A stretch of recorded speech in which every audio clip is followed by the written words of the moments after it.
Hi అండి, ఎర్రపప్పు మెంతెం కూర ఎలా చేయాలో చూపిస్తాను. కావాల్సినవి ఎర్రపప్పు, టమాటో, ఎండుమిరపకాయలు, ఉల్లిపాయ ముక్కలు, కరివేపాకు, 4 వెల్లుల్లి రెబ్బలు, కొత్తిమీర.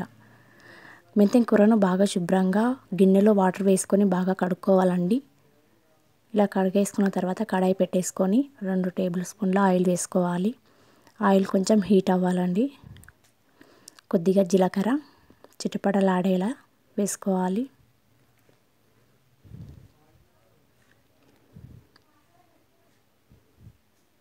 ఇప్పుడు 4 ఎండుమిరపకాయలను సగం వరకు తుంచి వేసుకోవాలి. అలాగే ఒక ఉల్లిపాయను వేసుకొని వేయించుకోవాలి. 2 కరివేపాకు రెమ్మలు వేసుకోవాలి. 1 స్పూన్ అల్లం వెల్లుల్లి పేస్ట్ వేసుకొని బాగా వేయించుకోవాలండి. పచ్చివాసన పోయేంత వరకు కలుపుతూ వేయించుకోవాలి.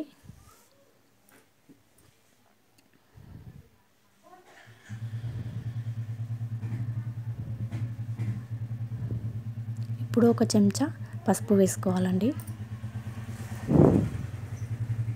బాగా వేగిపోయాయి కదా. ఇప్పుడు మెంతెం కూరను ఇందులో వేసేసుకోవాలి. శుభ్రంగా కడిగాలండి. మట్టి కూడా ఉంటుంది కదా. శుభ్రంగా కడిగి మెంతెం కూరను ఇందులో వేసుకోవాలి. ఇప్పుడు బాగా కలుపుకోవాలండి. మన ఛానల్ ఫస్ట్ టైం ఎవరైనా చూస్తున్న వాళ్ళైతే సబ్స్క్రైబ్ చేసుకోండి. అలాగే ఒక లైక్ కూడా. ఇప్పుడు 2 టమాటా ముక్కలను కట్ చేసి ఇందులో వేసుకోవాలి. బాగా కలుపుకోవాలండి. మొత్తం కలిసిపోయేలా కలుపుకోవాలి. ఇప్పుడు టమాటాలు మగ్గేలా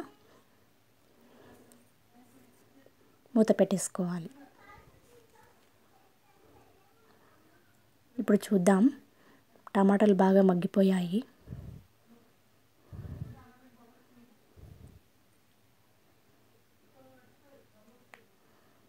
ఇప్పుడు 2 టేబుల్ స్పూన్ల కారం. మీరు ఎంత కారం తినాలనుకుంటే అంత కారం వేసుకోవచ్చండి.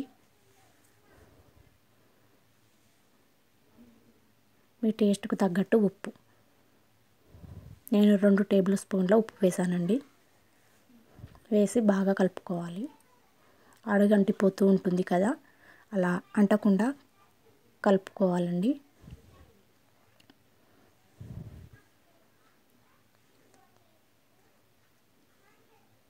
ఇప్పుడు కడిగి శుభ్రంగా ఉంచుకున్న ఎర్రపప్పును ఇందులో వేసుకోవాలి. బాగా కలుపుకోవాలండి. అంతా కలిసిపోయేలా కలుపుతూ ఉండాలి.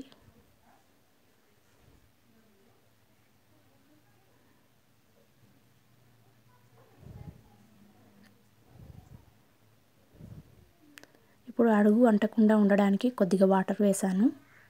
కొద్దిగా వాటర్ వేసి బాగా కలుపుకున్న తర్వాత మూత పెట్టేసుకోవాలండి. పప్పును ఒక 10 నిమిషాలు ఉడికించుకోవాలి కదా.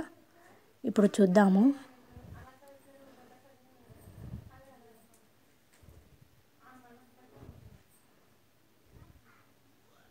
పప్పు ఆల్మోస్ట్ ఉడికిపోయిందండి. 4 వెల్లిపాయ రెబ్బలు,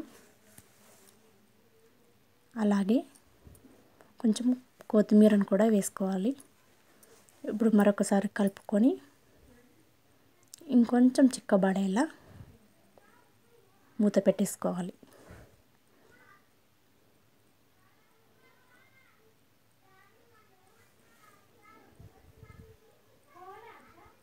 ఇప్పుడు చూద్దామండి. క్లియర్గా అర్థమవుతుంది పప్పు చిక్కబడింది. అలాగే ఆయిల్ కూడా సపరేట్ అయిపోయింది కదా. స్మెల్ కూడా చాలా బాగా వస్తుందండి. టేస్ట్ కూడా చాలా అంటే చాలా బాగుంటుంది. ఒకసారి ఖచ్చితంగా ట్రై చేయాలి. అంతేనండి, సింపుల్గా ఎర్రపప్పు మెంతి కూర.